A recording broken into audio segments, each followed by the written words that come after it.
Buenos días, gracias. Este año me está acompañando en la coordinación la profesora Romy Casbarro, que es odontóloga, magíster en medicina bucal y bioética y es profesor agregado de la Facultad de Odontología de la UCB. La siguiente, pero además estamos muy contentos porque nos van a acompañar con sus presentaciones tres egresados de la maestría. Ingrid Alemán, que es biólogo con una maestría en biotecnología de microorganismos, además de la maestría en bioética, y es recientemente doctor en medicina de la UCB, también profesor agregado de la Escuela Vargas.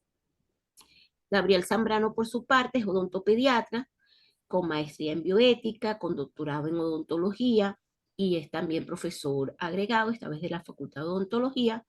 Y finalmente, Rosa Gabriela Rondón, odontólogo con maestría en ortodoncia y en bioética, que es profesora asistente en la actualidad de la Facultad de Odontología. Entonces, estamos muy contentos porque ellos se están incorporando a la presentación, que lo vemos en la siguiente, ya ustedes la recibieron, de manera que vamos a estar en la mañana tocando aspectos propiamente de lo que es, hay dos grandes aspectos de bioética e investigación. Lo que vamos a hacer en la mañana, que es el proceso de investigación propiamente dicho, eh, y más hacia la tarde, este, el otro gran aspecto que se refiere a las publicaciones de esos resultados que se obtengan de la investigación. Posteriormente, con los profesores que puedan quedarse, vamos a tener el taller de comités donde vamos a participar todos. Y bueno, y ahí los dejamos para que ustedes presenten su examen. La siguiente, Ok. si no los acompaña. Bien, entonces el Perdón. programa de la asignatura nos pide que iniciemos puntualizando unos conceptos como es ciencia, técnica, tecnología y biotecnología, de la cual ustedes han estado hablando someramente. Me gusta mucho la siguiente, estas palabras de Enrique Cabrero Mendoza, un bioticista mexicano, que él dice que la ciencia es un esfuerzo colectivo y la interacción de la comunidad es un aspecto fundamental de su ejercicio. Por ello debe mantener el investigador un compromiso de transparencia y veracidad al dar a conocer los resultados de sus estudios. De manera que es un concepto que está más actualizado que aquel que dice que es la obtención de resultados por la aplicación del método científico, resultados que sean generalizables, y aquí vamos más allá y se involucra un poco más en nuestro aspecto bioético. La siguiente. Eh, bueno, la ciencia la podemos concebir desde la época de la modernidad y posteriormente desde la época de la posmodernidad. En la modernidad, que fue donde nosotros nos formamos desde bachillerato, estaba inmersa entonces en el paradigma positivista, se caracterizó por eso, por un intento de ser objetiva, racional, verificable, generalizable y cuantificable. Y a partir del 1968, que comienzan los movimientos de posmodernidad, repiensa este concepto y se adopta un paradigma que ha sido llamado post-positivista, donde lo que se buscaba era ser subjetivo, holístico, con una visión de totalidad e indeterminista. Sobre todo los biólogos éramos muy puntual, una situación dentro de un gran mundo. Ahora no es solamente el parásito, por decir algo, sino que nos interesa la interacción del parásito con su huésped, con la comunidad, o sea, va aumentando. La siguiente. Entonces, mientras que en la modernidad la ciencia era empírica y analítica, el modelo que adoptaba era el hipotético, deductivo, que es el método científico. Privilegia los diseños experimentales, emplea instrumentos de medición de gran precisión y utiliza técnicas estadísticas y cálculos matemáticos para el análisis de los datos. En la posmodernidad la planteamos como una ciencia inductiva, más bien naturalista o interpretativa, dependiendo del autor que usted revise, y se basa en la utilización de métodos cualitativos como la fenomenología, la hermenéutica, la etnografía, historias de vida. Entonces, para nosotros, mm, crecidos en el método positivista, esto es un gran choque. Teníamos ya egresada María Luisa Pelino, cardiólogo, que decía, pero es que no entiendo cómo no voy a tomarle la atención al paciente. Y por los proyectos que ustedes están planteando, que ya vimos en seminario 1, vemos que vamos más allá de la cuantificación. La siguiente. Entonces, cuando hablamos de ciencia y ética, si bien la ciencia determina los hechos, la ética proporciona los criterios de valor, de manera que se considera que son complementarias, que tienen características comunes, como es el cambio y la provisionalidad. No son eh, este, ciencias, no son estáticas, y no cambian, sino que todo lo contrario, estamos en un proceso. De hecho se dice que la bioética es una ciencia inacabada. Sin embargo, la ética no se ha desarrollado en paralelo con el devenir científico, como lo vamos a ver en la mañana de hoy. La siguiente. Entonces, eh, tomando a Echeverría, un filósofo eh, español, él plantea que el científico debe basarse en valores y los clasifica, como pueden ver en la tabla, en básicos, epistémicos, técnicos, morales, sociales, políticos y estéticos, en esta idea de abarcar más aspectos. No lo voy a leer. La siguiente. Y él habla también que hay unos valores inherentes a las técnicas de investigación y a la ética discursiva que tienen a su izquierda, y a su derecha los valores que son inherentes a las necesidades humanas y a la racionalidad de cada científico. De manera que este sistema de valores que él llama que es complejo y multidimensional, donde hay una interacción entre unos y otros, debe el científico formarse y tomarlos en cuenta.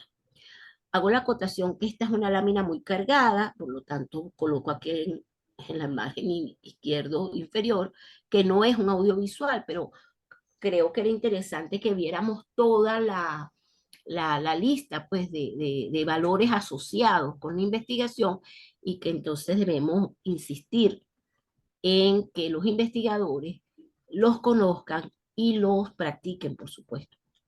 La siguiente. Perdónenme lo tupida que estoy desde ayer con... Ah, bien, entonces la ciencia y la técnica, es importante también decirlo, son solo medios, no fines. Eso lo dijo alguien que ya es amigo de ustedes. Y para fines éticos, morales y jurídicos, entonces la ciencia y sus aplicaciones deberían ser, son instrumentos al servicio de la calidad de vida y no otra cosa. O sea que, tal como nos dice García Cardona, hay una base para lo cual la ciencia debe ser utilizada en la mejora de la calidad de vida de los humanos. La siguiente. Cuando pasamos al término de tecnología, este concepto se ubica a partir del siglo XVII, cuando los griegos les gustaba mucho la parte de ciencia, pero no les gustaba ni la tierra, ni el laboratorio, ni nada. De manera que ellos eran puro pensamiento, desarrollo de las matemáticas, desarrollo de reglas de física, pero no esa parte. Por eso se dice que la parte más terrenal llega entonces en esta época con una actitud más técnica. Vamos a hacer o a pensar cosas que sean más aplicables. Y eso permitió la interacción entre la ciencia y la tecnología. Se dice que el padre de esto es Galileo. Dale una más, Gladys, por favor, que con este instrumento que va a aparecer a su izquierda, llamado catalejo de Flandes, él convirtió este instrumento, que era de asombro porque se podía ver el cielo, se podían ver estrellas, lo convirtió en un instrumento de navegación, una aplicación técnica inmediata, y posteriormente también lo convirtió en un instrumento de medición porque él realizó observaciones astronómicas que es un antes y un después. Él realizó los primeros dibujos de la luna, describió algunas estrellas, de manera que fue un avance en esta área de la astronomía gracias a esta conversión. Entonces, el trabajo de Galileo permitió esta asociación estrecha a través de entre lo teórico y lo práctico, a través del experimento. La siguiente, de manera tal que podemos, si bien la tecnología se puede definir desde 1829, Jason Bigelow fue uno de los primeros, que los definió como que representa el conjunto de conocimientos con los que el hombre desarrolla su entorno, más saludable, más agradable y sobre todo tratando de optimizar la vida. Y también, pero la tecnología es un término polifacético porque él tiene diversas definiciones y todas son correctas. Otra que se utiliza mucho es la que les coloco aquí abajo, es el conjunto de teorías y de técnicas que permiten el aprovechamiento práctico del conocimiento científico. Las herramientas que se desarrollan también son consideradas tecnologías, de manera que es un concepto muy diverso. La siguiente. Ok, entonces, bueno, avances de la tecnología, han estado hablando de eso durante todo el cuatrimestre. Vemos en esta lámina que me parece súper evidente, en el año 93, para usted estar al día tecnológicamente, tenía que tener 2, 5, 6, 7, 8 aparatos. Y entonces usted era una persona tecnológicamente de avanzada. O en el 2014 ya toda esos equipos se concentraron en uno solo y la siguiente, como ustedes lo han visto, ya tenemos entonces el avance. eh, si planteamos como ustedes han estado estudiando la inteligencia artificial, no solamente se ve en el área de salud, sino que también en educación y en otros muchos aspectos, en gerencia, en ingeniería, está cada vez diversificando, poniendo a la mano del hombre una tecnología de avanzada que es, como ustedes lo han comentado, es muy bueno, pero necesitamos tener vemos como lo vamos a mostrar en lo que ha sido la investigación básica, cómo necesitamos comenzar a regular su uso. La siguiente. Mm, Ok, entonces lo importante es que los problemas en ciencia y en tecnología se abordan de formas diferentes. Mientras que en el proceso científico yo tengo un fenómeno natural que quiero entender, por lo tanto lo describo, sugiero posibles hipótesis. Una vez que se seleccionan las hipótesis, debo realizar experimentos para comprobarlas o rechazarlas. Y así voy a tener un producto y voy a estimar bajo estas condiciones, pareciera que el problema, su respuesta o su resultado es tal. Por el contrario, como lo ven a la derecha, el proceso tecnológico parte de una necesidad. Hay un hecho que necesita ser resuelto como una necesidad. Por lo tanto, se determina, se describe y se formulan ideas. Y en función de esas ideas, se seleccionan cuáles son las más viables, se hace el producto y se prueba el producto. Puede ser que sí se resuelva la necesidad o puede ser que no. Pero fíjense que es como más directo, más inmediato, más práctico. La siguiente. Entonces, finalmente, otro concepto es la investigación científica. Y tomando un concepto de Lolas, nos dice que la investigación es un proceso social con una dimensión cultural que produce conocimiento generalizable y renueva las disciplinas intelectuales y sus productos buscan entonces mejorar la vida. Se insiste en esto. La siguiente, perdón. Bien, entonces en el proceso de investigación, partiendo de hechos, de datos, de fenómenos, aquí a su izquierda, se realiza investigación básica o aplicada utilizando el método científico, se obtienen resultados que generan un nuevo conocimiento y que en la investigación aplicada nos va a llevar a innovaciones o productos o servicios nuevos, una nueva forma a veces de ver incluso problemas viejos. La siguiente. Bien, entonces, de cuando en la investigación participan, bien sea pacientes o personas sanas, estamos entonces en lo que se llama la investigación biomédica. Y esta investigación biomédica no solamente es el área clínica del paciente, que por cierto la investigación biomédica se desarrolló mucho en paralelo con el desarrollo de fármacos, sino que también hay una investigación biomédica en áreas sociales, de conducta, de comportamiento, es bastante amplia. La siguiente. Entonces podemos hacer investigación básica, por ejemplo, a partir de biopsia, para estudios bioquímicos, moleculares o electrofisiológicos, pero a la derecha puede ser que todo el paciente, ya no una parte de él, de su tejido, sino que todo el paciente se convierte en sujeto de experimentación.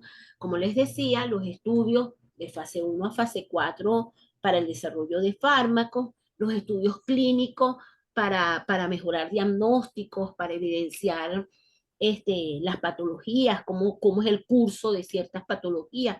Todo eso allí, entonces necesitamos al sujeto. Pero fíjense, y falta una más, Gladys. También allí tenemos que incorporar los estudios epidemiológicos que, que dicen, no, pero yo lo que voy a hacer es hacerle un cuestionario al paciente, al personal de salud, a los familiares. Pero resulta que allí también se han visto casos de abuso porque el manejo de la información debe ser fidedigno. Sus personas tienen que tener la confianza de que van a ser manejado adecuadamente. De manera que en todo tipo de investigación biomédica hay un componente eh, bioético importante, que es lo que vamos a estar describiendo en la mañana de hoy. La siguiente. Por otro lado, el programa nos permite, disculpen que se partió mal la palabra, que puntualicemos las etapas históricas de la investigación biomédica. Y allí la lectura de Diego Gracia, él hace un recorrido, el cual yo voy a presentar. Y también tenemos la opción, tuvimos la oportunidad de conocer a este investigador Rodríguez Gómez de Costa Rica, que él tuvo un manual, tiene un manual de investigación clínica en la cual también se evidencia, de manera que les presento simplemente para poner como base en las siguientes discusiones, eh, puntualizar esto. La siguiente. Entonces nos hablan estos autores de, de tres etapas. La primera es la medicina primitiva, de carácter mágico-religioso, de la enfermedad, del cuidado del enfermo, y ese chamán que ven allí, bueno, podía salvarlo o no, pero era totalmente sin ningún basamento científico. La siguiente, riguroso, quiero decir.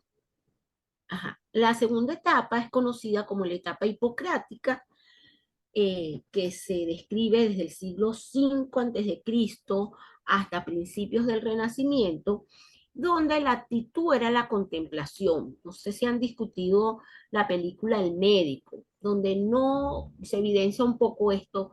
La investigación era fortuita porque no estaba permitido tener un sujeto de experimentación, de manera tal que los investigadores utilizaban animales o cadáveres o sujetos condenados a muerte, que, como dice uno, no tiene dolientes, o personas de escasos recursos, podemos decir hoy en día que bajo coacción, mira, te voy a dar alimento, te voy a dar dinero, permitían hacer, porque no estaba, digamos, no se veía bien, pero en este tipo de sujetos se avanzó, ven a la mano izquierda, un, cómo se conoció mucho de la anatomía a partir de esos son dibujos de Leonardo da Vinci, algunos, eh, cómo se conoció mucho de la anatomía.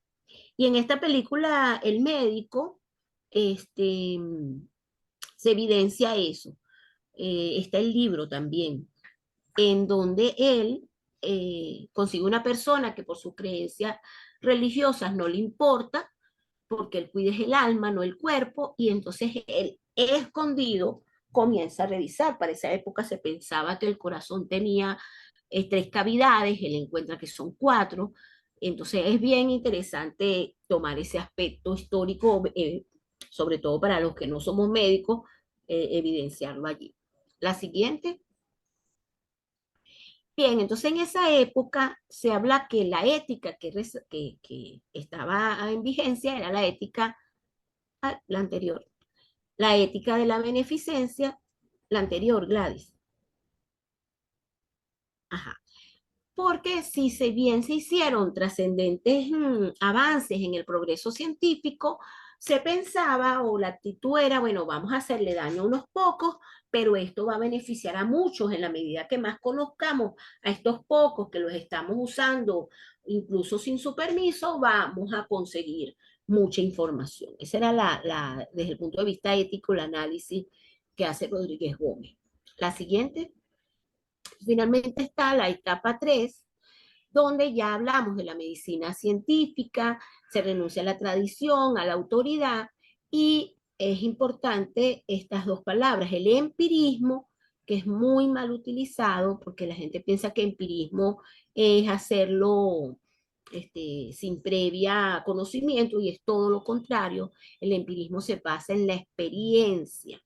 Entonces empiezan a acumularse datos en base a la experiencia, eh, y también, bueno, la memoria. La siguiente. En esta etapa, ellos, los hombres de ciencia, comenzaron a buscar explicación tanto por la intuición como por la experiencia personal, buscar entender mejor esos fenómenos naturales, ya no hacerle simplemente una observación del seguimiento de una patología, por ejemplo. La siguiente. Y entonces, en esa época, para adquirir esa experiencia, la actitud terapéutica se basaba en ensayo y error. No conocíamos mucho los fármacos, no conocían los fármacos, no sabía cuál era su mecanismo de acción, entonces, bueno, iban un poco probando incluso dosis, viendo cómo respondía, y a veces se jugaba mucho y se hacía polifarmacia. La siguiente.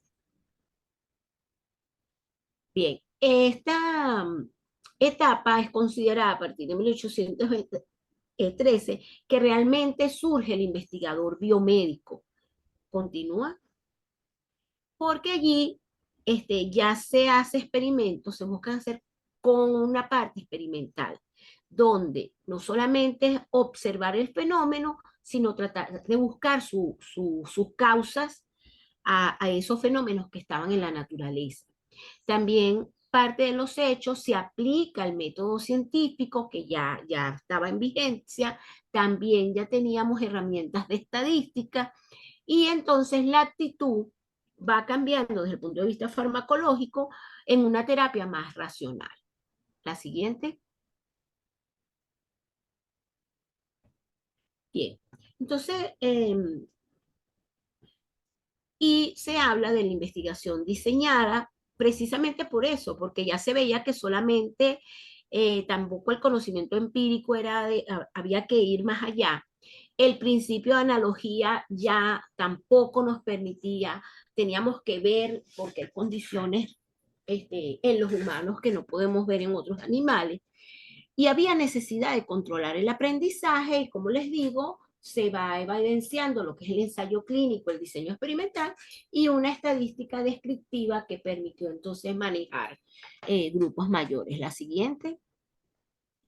Entonces, lo que vemos es que realmente la investigación ha permitido el avance y, como les he dicho en varias oportunidades, el mejoramiento de la calidad de vida, Y bueno, aquí a mano izquierda les menciono cómo algunas de esas investigaciones han llegado a ser incluso premio Nobel y hoy no concebimos la vida sin anestesia moderna, sin las vacunas, sin anticoagulantes, Joel, eh, los factores RH, sin quimioterapia, por nombrar solo algunas.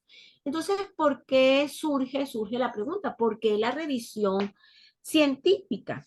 Bueno, porque históricamente se encontró que había desconocimiento de los principios bioéticos para la investigación, porque no se manejaba el concepto de poblaciones vulnerables y porque surgió entonces la necesidad de regulación de la investigación biomédica. Por mucho tiempo se creyó que el investigador era capaz de él mismo autocontrolarse y la historia demostró que no era así.